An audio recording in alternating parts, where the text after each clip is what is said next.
అవునండి, మా మొగుళ్ళకి త్వరలోనే పెద్ద ప్రమోషన్ వస్తుంది. అది రాగానే మీ అద్దె మొత్తం తీర్చేస్తా.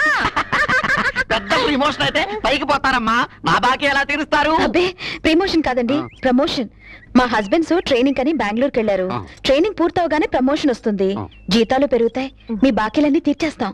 అబ్బా, ఎంత కాలానికి ఒక శుభవార్త చెప్పావమ్మా. ఏమా ఎక్కడ మీ ముగ్గురు మొగుళ్ళు? ఎవరాయా నువ్వు? వాళ్ళు పనిచేసే ఫ్యాక్టరీలో ప్యూన్ని. ప్యూనువా? అవును. బుద్ధున్నా? అసలు బుద్ధున్నా నీకు?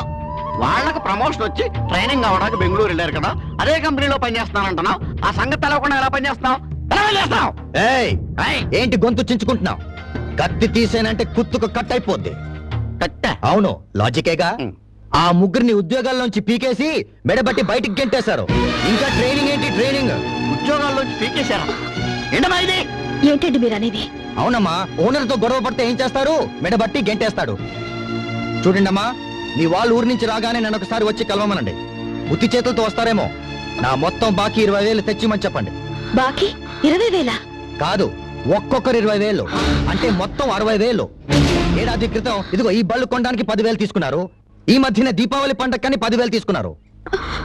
చూడండి, మీ ముగ్గురు మొగుళ్ళు మర్యాదగా వచ్చి నా బాకీ తీర్చారా సరే, లేకపోతే నా అంత చెడ్డోడు మరొకడు ఉండడు.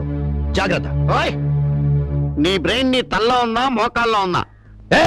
అది కాదు, ఆ ముగ్గురు దగ్గర బాజీలకి ఒక్కొక్కడికి 25,000 అప్పించారన్నావే, వాళ్ళ దగ్గర ఏం చూసి ఇచ్చావు?